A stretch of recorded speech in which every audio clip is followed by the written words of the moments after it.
Hey guys, Teresa here. I just took a break from taking care of the horses because I wanted to share something with you. Mark and I just got back from a really awesome trip to Raccoon Creek State Park just outside of Pittsburgh. And while we were there, we met some really fun people. One of them was Matt. Matt has recently converted a small school bus to a really cool, stealthy Skoolie, and he did it on a really small budget. So Mark grabbed his camera and he headed over to Matt's campsite and he interviewed him. And he also took a tour of the Skoolie. So we decided to put together this little video to share it with you because it's really neat. So go ahead and set that out of office assistant and come along for the tour. And while you're at it, if you like the video, go ahead and give it a thumbs up, maybe post a comment, and subscribe to our channel. And don't forget to hit the notifications bell, because that way you'll know when we post new videos. So we hope you enjoy the tour. Here with Matt, and we're going to check out this small, simple, stealthy Skoolie camper that I was talking about earlier. So Matt, why don't you go ahead and tell us a little bit about your setup here. Okay. My name's Matt. This is Moose. He's my travel buddy. So basically the story behind the camper is we bought it 2 months ago when I was down in Oklahoma visiting some of my folks, and ended up buying it and flipping it to a camper within 2 weeks. Did a very basic build on it. My dad and I have experience just working on just our houses and stuff like that, so he was definitely a key carpentry help on it. But it's you don't have to gut an entire bus and then start from scratch. You can test the lifestyle a bit before you jump in at a 6-month, 2-year build. This was a 2-week job, and I'll kind of add to it as I go and learn my lessons as I go as well. So it's been a learning curve, and even last night realized my solars aren't exactly up to par, but I'll get a cup of coffee and maybe we'll be good. Well, I think that's a really good point. Instead of really diving into it thinking that you have to have the perfect ingredients in order to make something happen, you start with the simplest things like you've done, and then it allows you to kind of just as you go really fit the needs that are going to work for you and your travel companion, which is brilliant. One thing you had mentioned about the vehicle when you'd started this process, like really what got you going with even just doing a camper build? I mean, yeah. that's a lot to take on.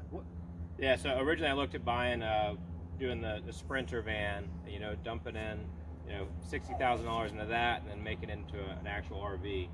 But due to kind of some COVID cutbacks at work, I'm now not full-time employed on my old job. So this was more of the budget alternative to get in the door and to find, for me, it's an alternative place to live while I rent out my house in Pittsburgh. So I have revenue generated there. That pays my mortgage, pays all my bills, and then also it pays for my gas to travel around in this thing. And then I also do photography on the side, so that kind of adds a little bit of extra cash throughout the month. So it's kind of focus and lets me camp with Moose, I guess. And Moose wanted to give his 2 cents on the build. Now, has Moose been a part of the construction? Did you have to really think about a lot of things for him with this build out? Really the only thing with him is just to make sure he has enough space to walk around and sleep. But he's learning to cope with it. He's not too picky. A little bit bigger space than the Jeep we used to travel around in. So. And you had said you had always camped before, tent camping, and that's been a part of your life for some time. Now, obviously you have a vehicle. Was there a reason that you chose not to go with like a camper, or obviously you moved up? Well, you moved out from a tent, but is there a reason why you chose to have a all-in-one vehicle versus a pull behind?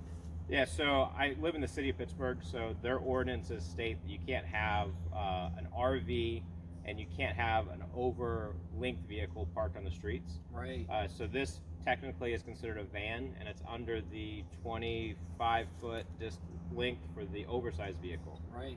So this could be parked on the streets with no issues, no problems. And as long as you're not sleeping it on the streets in Pittsburgh, you're fine. Right. So that's kind of the loophole that I kind of jumped at to try to make it work. Well, I think those are really good points. So let's go ahead and check it out. Okay, that works. All right. So we'll show you around the bus a little bit, the Skoolie, I guess we call it. And just a lot of times people don't talk about the cost and time going into stuff. So this guy we got, I purchased for $8,500 out in Dallas, Texas.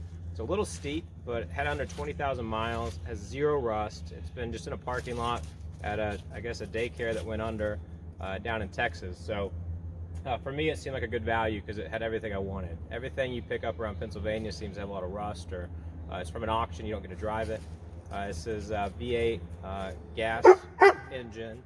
Bought it as it came as just a shuttle bus to bring kids around. So we'll show you around. We stuck to a budget of I think we got under $2,000 total as a budget to flip it. So 10.5 out the door. Cool. That's really amazing. Everything I need to travel around and still be comfortable.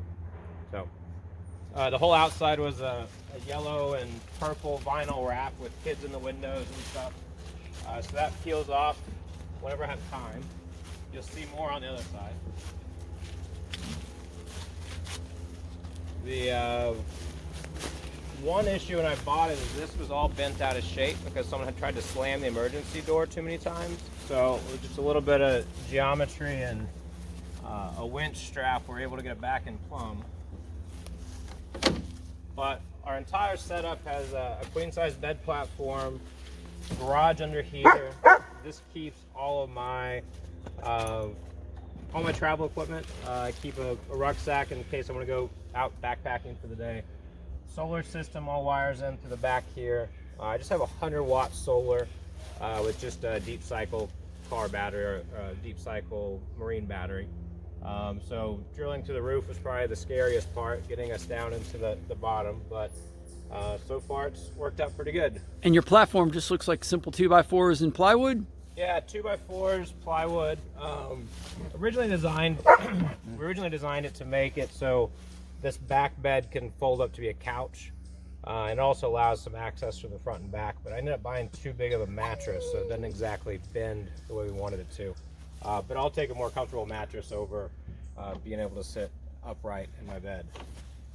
Now I just happened to notice, was that like one of the recycled seat straps from? Yeah. So I would recommend it if you're doing a build, keep everything you can. One thing we did is we sold a lot. We actually gave away all the seats, but before they took the seats, I kept as many of the seat belts as I can, just because this piece of strapping, I mean, it can add up on cost, and you'll see a recurring theme as we go through the rest of the vehicle, because I keep using them. I think it's one of the features my dad, who helped me flip the car, doesn't appreciate, because it's the one thing I result as our go-to fix is let's just seat belt it down. Right. So when you go over here, you can see the vinyl. I don't park this towards my house, so I don't seem to notice it as much. So that's why it's still on there. That was a pretty vibrant color there. It was very loud. If I was an LA Lakers fan, it would have been nice. Now, have you done anything with the driver's cab for yourself? No, so all I've done is just add seat covers to everything. Okay. We did wire in the LED lights for the inside to run through that little control panel, because I'll make the control panel control everything. Oh, excellent. Moose. A lot of people take off the big mirrors, but this lets me be able to drive through the city and actually not hit any vehicles. So I think those are good to keep on, at least until you get used to the size of your vehicle. Moose, come here.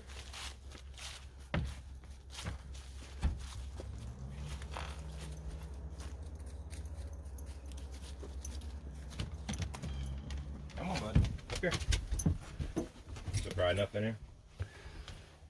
Yeah. So cool. So you have the two seats and from the original bus itself, correct? Yeah, so the original car had, I think, 8 sets of seats, all facing forward. Okay. So what we ended up doing is taking one from the driver's side, flipping it, and there's a rail system throughout the entire bottom of the bus. So these are all, seat belts that bolted to the ground. Everything's safe to take up to 4 passengers and then the driver. Wow.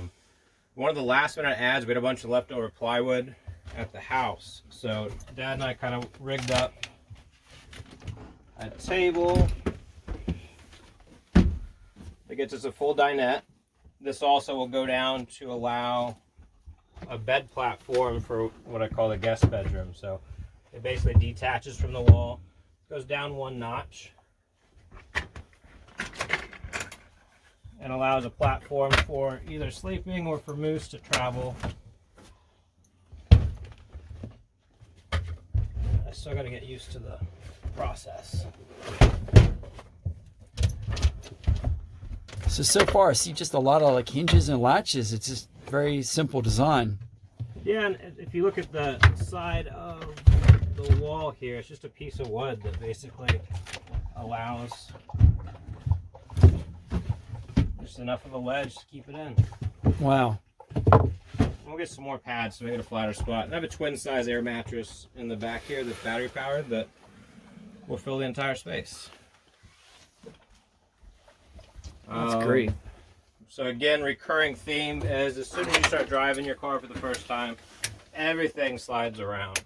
So seatbelt left over holds the Yeti in. Also have an additional clamp here. I hide a seatbelt underneath for this large drawer. That keeps everything in while I'm driving as well. And then last big road trip was from Oklahoma up to Pittsburgh. And we thought we had everything secured, but as soon as we take off, it started falling out every turn. So for $6 at Walmart, added some little bungee cords and we're solved. Water system, just to kind of talk about the priorities of the build, we did bed platform was key, so I got a place to sleep. So this is just 2x4s, plywood, a few hinges. Then we went back and said, all right, let's get the kitchen done next. So what we did is we custom built this with what we could find kind of locally available. This whole piece here was actually purchased from Lowe's as a damaged item, so it was like $50. And we basically just built everything else to match it. Lumber Liquidators for the win on the butcher block, and Amazon for all the sink and the faucets. The system I have is just a 7-gallon freshwater, 7-gallon gray, ran with just a marine water pump. And then do you have, what are your tanks in your cabinets? Or Yeah, tanks are down here.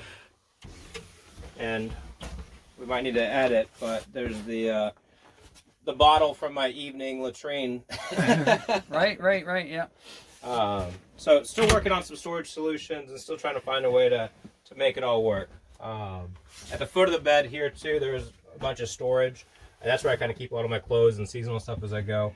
But it folds up and it's just an entire space. The idea was if I'm not traveling too long, that I can just throw all my bedding into that big area and not have to worry about making the bed every day. Keeps it pretty simple. Yeah, cooktop is just a butane single burner. It's not organized, but basically just this little guy here will get you done for breakfast. I do a lot of shooting for a vodka brand out in Lawrenceville called Lawrenceville Distilling, so these are just full of water. So if the state park's watching, this isn't alcohol, just a little bit of water. Just to do some stage shots around while I travel. And primarily cooktop, do you do anything with the microwave, or I see another cooking? So I'm on the road now for I think a week and a half, and that's just a little rice cooker Instapot thing. My next campsite's all plug in for the rest of the week, so I'm going up to Cook's Forest State Park, and then I'm going up to Pennsylvania Grand Canyon and working my way over to Philly for the weekend. So I needed to have a little diversity than just eggs and oatmeal. So we're trying this out for this trip to see if it works. And since you're traveling through probably a lot of the state parks, are you doing any boondocking, or? I haven't yet, and the key for me right now is just the fact that it's a little bit colder out, and I need to be able to have facilities. I don't have a bathroom in here, so just to be able to have a restroom in the morning and to have showers is just priceless for me to pay I think the highest, like $28 for an electrical spot that's dog friendly. So that's kind of what I'm aiming for. And here's we might lose the lights in a second. All right, so we had a change of venue because my inverter's alarm started going off for low power. Last night was kind of a lesson learned that, I don't know, probably around 3 a.m. it started going off because I had my phone charging, my laptop, a few other items in there, and knocked it out to below the amperage it needs to operate. So the alarm will go off, let you know that you're not going to be making coffee in the morning. And I don't know how to turn off the alarm without turning off the feed. So we unplugged everything and the alarm went off, but It's a little dark in there now. When talk about your setup, you have the 100-watt solar panel currently, which you have plenty of real estate on top of the roof. And that was something new for you. So Yeah. you bought a kit, did you mention, from Amazon, or? Yeah, I think we got the it's Regency or Reliant solar like kit on Amazon. Okay. So it's just the 100-watt solar. It came with wiring. It got your 1,000-watt inverter, and then also your deep cycle battery for I think all around $450. Wow. So it got me sort of to test it and try it out and see what I need to work on from there. I'll probably upgrade as I go, maybe a panel and a battery at a time. I went with just deep cycle. Lithium is $600-700 opposed to $100. So currently that's just the best path for me to go on it. Well, and I think too, as you had mentioned, you just getting a kit, it allows a lot of people who are not familiar, I know for myself, just to kind of start with something together, and then you understand how it works, and then it doesn't seem so intimidating when you start building or adding to it, because now you've had the chance to work with the system. Would you agree with that? Yeah, I definitely agree. Because especially when you're wiring up a brand new system, there's no wattage, no voltage going through it. So as long as you follow the instructions, it's a very simple wiring diagram. And then once you get, you don't even have to have breakers in here. I have one breaker to get me to the inverter. But pretty simple process, pretty easy. And talking about the wiring and stuff like that with the inside the bus, I noticed you had a lot of the, were those the original lights and you just switched out the bulbs out to LEDs? Yeah, that's correct. So we switched everything to LED that existed, so just matching up the right bulb number with the LED can get us to very low wattage over the old incandescent bulbs. And then buses are just full of wiring, and so one thing that's good too is we're able to kind of I don't know what the word would be, just kind of borrow wiring from an old use. And so these are fully wired to have all the flashers, all the other systems in there. So there's an entire panel of wires that aren't being used right now, so we just use that to kind of help save us some time on the wiring runs. Well, this has been absolutely amazing, and I really appreciate you taking the time, today while you haven't had your cup of coffee to give us a quick tour, a really nice tour of your bus.